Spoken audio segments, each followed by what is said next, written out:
Total mixed ration ಅಂತ. ಇದರಲ್ಲಿ ಎಲ್ಲ ಪೋಷಕಾಂಶಗಳು ಕೂಡ ಇರುತ್ತೆ.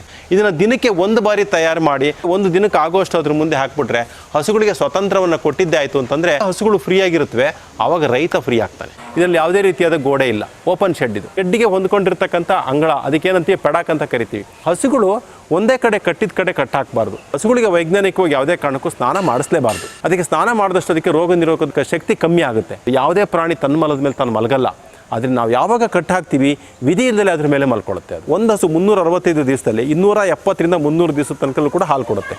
ಇನ್ನು 60ರಿಂದ 65 ದಿವಸ ಅದನ್ನು ನಾವೇ ಡ್ರೈವ್ ಮಾಡಬೇಕು. ಅದನ್ನು ಮುಂದಿನ ಲ್ಯಾಕ್ಟೇಷನ್ಗೆ ಅದು ಹೆಚ್ಚು ಇಳುವರಿಯನ್ನು ಕೊಡಬೇಕು ಅಂತೇಳಿ 300 ದಿವಸದಲ್ಲಿ ನಮಗೆ ಮೊದಲ 3 ತಿಂಗಳು ಮಾತ್ರ ನಮಗೆ ಮ್ಯಾಕ್ಸಿಮಮ್ ಹಾಲಿನ ಲಾಭ ನೋಡೋದಕ್ಕೆ ಸಾಧ್ಯ ಆಗುತ್ತೆ. ವರ್ಷಕ್ಕೆ ಒಂದು ಕರು ತೊಗೊಂಡ್ರೆ ಮಾತ್ರ ಆ ಶೆಡ್ಡು ಲಾಭದಲ್ಲಿದೆ ಅಂತ ಅರ್ಥ. 10 ಹಸು ಇದೆ ಅಂತಂತಂದರೆ ಅವನಿಗೆ 100 ಲೀಟ್ರ್ ಹಾಲು ಬರ್ತಾ ಇರಬೇಕು. ಅಂದರೆ ಒಂದು ಹಸುವಿಗೆ 10 ಲೀಟ್ರ್ ಅವರೇಜ್, ಹರ್ಡ್ ಅವರೇಜ್ ಅಂತ ಕರಿತೀವಿ ನಾವು.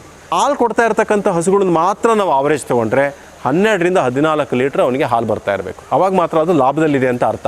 ಎಷ್ಟು ಸತಿ ಕೊಡಬೇಕು ಆಹಾರನ ಅಂತ? ದಿನಕ್ಕೆ ಒಂದೇ ಸತಿ. ಒಂದು ಹಸು 400 kg ತೂಗ್ತಾ ಇದೆ ಅಂತಂದರೆ ಅದು 40 kgಗಿಂತ ಜಾಸ್ತಿ ಯಾವುದೇ ಕಾರಣಕ್ಕೂ ತಿನ್ನಲ್ಲ 24 ಗಂಟೆನಲ್ಲಿ. ಬೆಳಿಗ್ಗೆ 9 ಗಂಟೆಗೆ ಇಟ್ಟರೆ ನಾಳೆ ಬೆಳಿಗ್ಗೆ 9 ಗಂಟೆ ತನಕ ಅವನು ಅದ್ರ ಕಡೆ ತಿರುಗಿ ನೋಡೋ ಅವಶ್ಯಕತೆ ಇಲ್ಲ.